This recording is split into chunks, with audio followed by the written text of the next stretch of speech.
Hello, welcome to this week's episode of What One Thing, One Business, One Story and One Lesson every week for small business owners looking to grow. I'm Hayley Baxter. And I'm Phil Davenport. And today we're joined by Neil Shaw, living proof that nice guys don't always finish last. They just lead a business in a completely different way. In this episode, Neil opens up about running a business built on honesty, calm leadership and doing the right thing, even when it's the harder route. If you've ever been told you're too nice to run a business, this episode might just change your mind. Let's get into it. So Neil, welcome to the podcast. And let's start at the start. What was the big challenge or problem that your business faced that you had to overcome? Okay, so essentially we didn't really take into account that if we grew to a size that was larger than we currently were, we'd have to change how we did things from a fundamental point of view. So to kind of sum that up, when we were a small agile team, everyone knew everything. Everyone was in everyone's kind of corner. Everyone kind of knew what was going on within the business. You couldn't do one thing without someone knowing. So it was really good for, quick handovers. And if someone was off it, you knew what was going off. As the business grew, it was great. It was growing and we were growing fast. But then there was a problem where, for example, the help desk team might not know what's going on with projects and projects wouldn't know what was going on with help desk. And we had a cyber department, which were specialists in that area. And it all became quite disjointed for a short time. So we had to figure out a way of sorting that out so that as we got larger and the aim was to continue to grow, we didn't, become a complete mess, to be honest. Sort of like with systems and operation. Neil, just to put a clarification on your numbers. So when you say that it grew and you became multi-department and it happened really quickly, what kind of numbers did you expand to and over what kind of timescale? Okay, so from starting in 2017, there were 4 of us and we serviced around 25 clients quite easily. It was all right. And then over the years, we kind of added anywhere between 2 and 5 people a year, sometimes more, to be fair, depending on what was what. And we went from sort of mid-20 clients up to managed service clients. There was over 150 within 7 years. So the team went from 4 to kind of 8 to 10 quite quickly. And then there was another jump to 15 and 20. And then we sat at 20 for a while. And then, when I left in January, I think we were knocking on 40 odd people. And that's what I mean. It's difficult to remember. I used to know everyone's first name, last name, date of birth, chocolate bar, what they wanted in the tea and coffee. At the end of it, it was like, just guesswork. So it was about also sort of stepping back and allowing the departments to grow and put the right people in place. There are 2 things that come to mind for me. One is that's a growing pain that any growing business is going to get that challenge of going from a small team to a big team and how you manage that change. So it's a great one thing of how you manage through that shift. The second thing is around the skill set, because obviously managing a team of 4 people is a very different skill set from managing a team of 40 people. So it'd be really good if you could share some things around how you approached those 2 things, really. Yeah, sure. So there was a point, I couldn't tell you when it was in terms of numbers, but there's a point where I had to be okay with letting other people get on with things.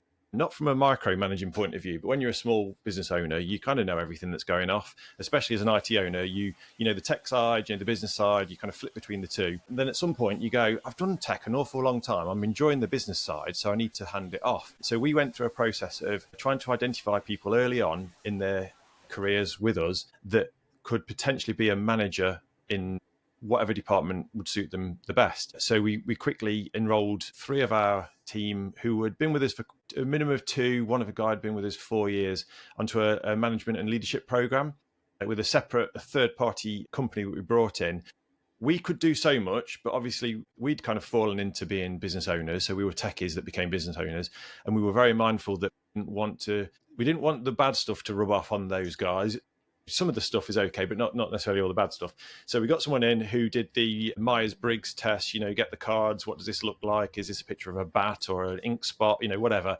Get inside their heads and figure out what motivated them, how they learned, and how they could progress into leadership roles. And then for us, it was stepping back and letting them kind of flourish and make a few mistakes and own it and move on. So I think that's the main thing for me was being okay with not having my finger in all pies, if that makes sense. Was that sounds like then it was a conscious decision that you made quite early on? Yeah.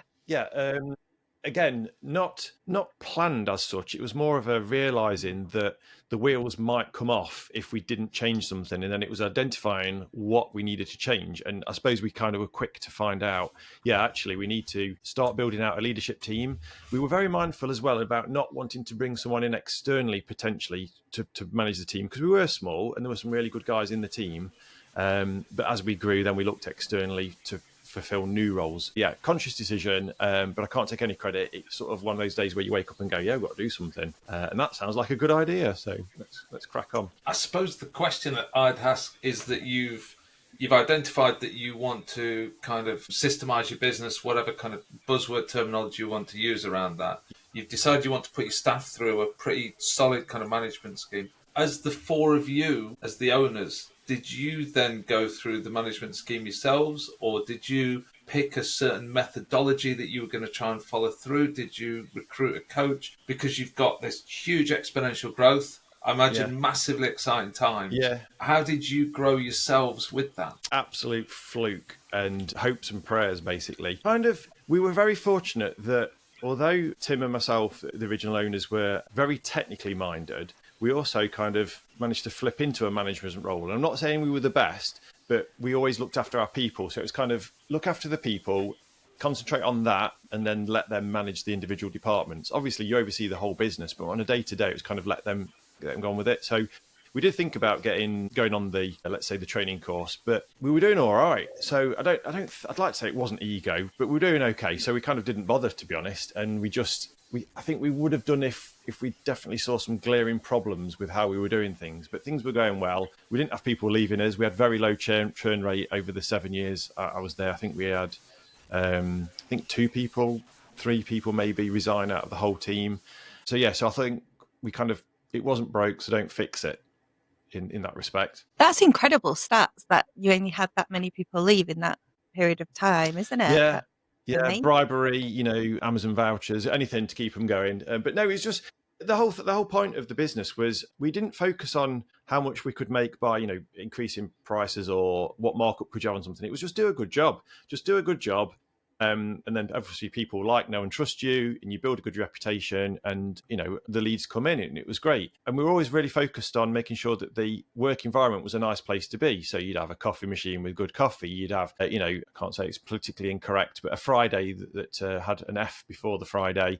About going to eat and have a pizza or whatever, and kind of all things like that, where it was really kind of promoting a healthy, positive culture within the business where people just wanted to stay. And we actually found people would turn up early and leave late without any asking. It was just they wanted to be there.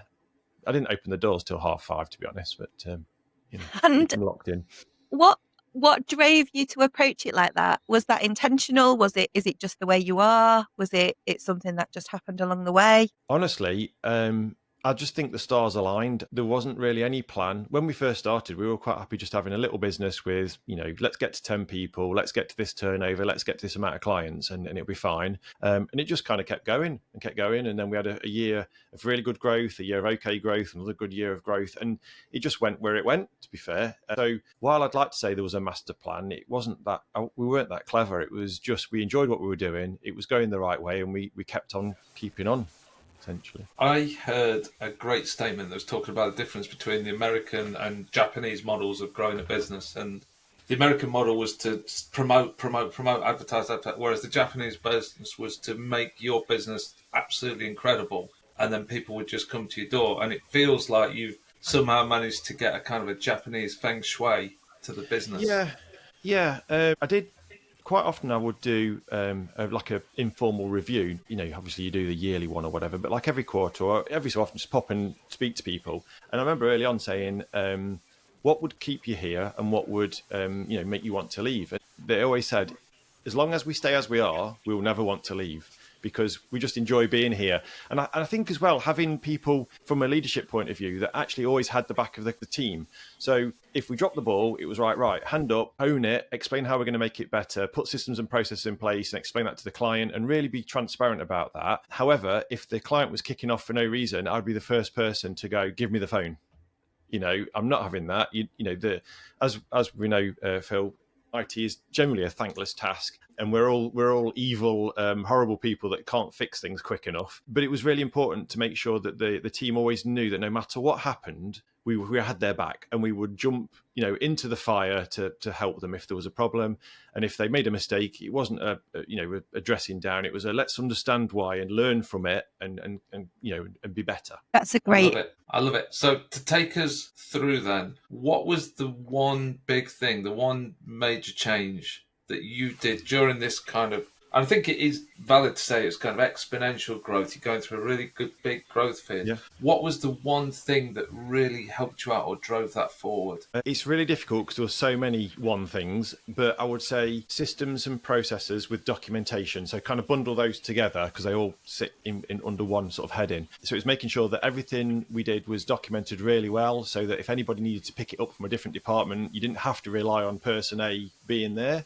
And as the departments grew into, projects, on-site, cybersecurity, help desk, management, whatever, everything was in the right format that people could easily digest. So definitely documenting everything, and with that, the systems and processes. So making sure everything was documented on how we onboarded, offboarded a client, and what we did in this case. If a backup failed, how would we do to resolve that?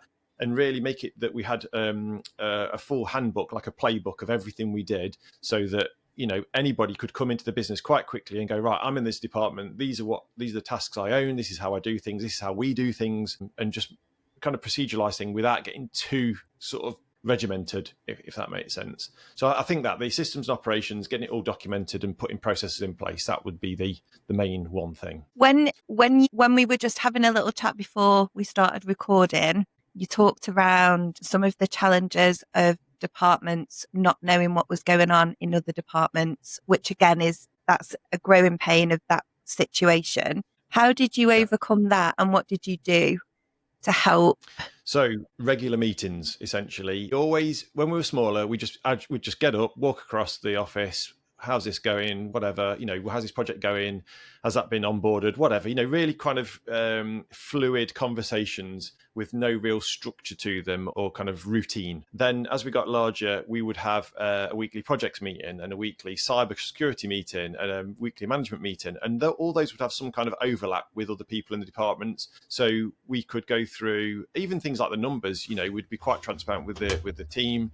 This is how well we've done this month. This is what we're expecting to do the next quarter. So it was just about having good meetings, not long ones, and not these trendy standing meetings that everyone wanted to do. We just sat down, around the desk, and we would go through everything in a quick high level, not too much detail. How's that project going? And then, for example, if there was a project that had somebody from the help desk, maybe like a 365 migration, where you've got the project lead and then you might have the help desk doing some kind of remedial triaging or whatever, they would talk to each other and we'd have an update. So it was just opening the forms of communication, I guess, would be the best way of describing it. And what was the first step you made? So you thought, okay, we need to systemize. I imagine that you'd had Bob didn't know what Terry was doing and Terry was off for the day or whatever it was the thing that caused that. How did you begin that journey? Because I know for a lot of small businesses, everybody, maybe not everybody, but reads systemology and traction and the E-Myth.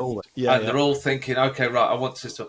But taking that first step seems so tricky. What was your kind of couch to 5K of how you started that process and moved through it? Okay, so Tim and I would have meetings regularly. We used to call them the top of the stairs meeting, where we'd just walk to the top of the stairs, where there's just us two, sit on the sofa we'd got there and have a bit of a chat. And then we very, really quickly realised, well, hang on, we don't have all the answers anymore. So let's bring in person A or person B or both of them. And that's kind of how it evolved. It was really natural and organic, as a buzzword, where we were just, hang on, we don't have the answers to this.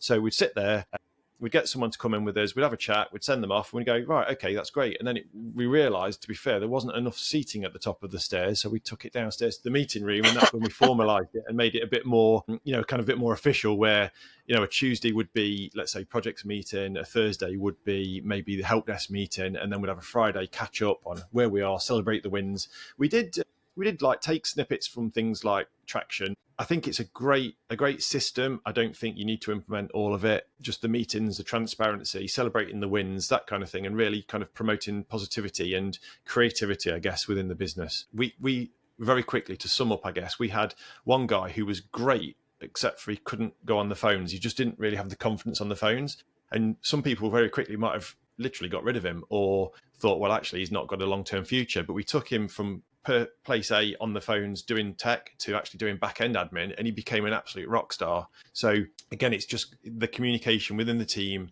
knowing who's right for what role, and then having really good, productive meetings that don't go on forever as well. If you were going to share one piece of advice for somebody, business owner today, who is at the start of the journey, but they are on a growth journey, they can feel it gathering pace, what would that piece of advice be? Don't be afraid to ask for help. I think a lot of people, especially IT guys, they start us off as a very, very passionate techie, I guess, who's really into everything tech, and then they have to realize how to pivot into becoming a business owner and a leader of a team potentially. So I would say, don't try and do it all on your own. Find a trusted network of partners, whether it be a peer group and people that that in business that maybe been through that process, and lean on them. Ask them for some advice, because I know for a fact if I could take myself and go back to where I was 7 years ago and give myself some advice, we'd be further along than when we were after 7 years. So just don't be afraid to ask for help and recognize when you need some help, I guess. That's really good advice. And it's interesting that you said that you'd be further along, because I sit here and think, God, that's amazing to grow to that level, size of business in a relatively short space of time. Many businesses don't ever get there, within 20 years. So comment about you scaled and you thought that you would be able to do it without too much fuss, but actually then you started to scale and you were scaling at pace. What was the thing that you sort of took away from that process, and what your learnings around scaling at pace, to how you thought it was to how it actually was? That's a tricky one, because there's so many kind of thoughts that pop into my head. But I guess it's the whole understanding that businesses need to change. You start off with the best intentions that it's going to be like this forever and a day, and you sell it for loads of money in the future and nothing will change. But for the business to be worth something, it has to grow, and to grow there's change.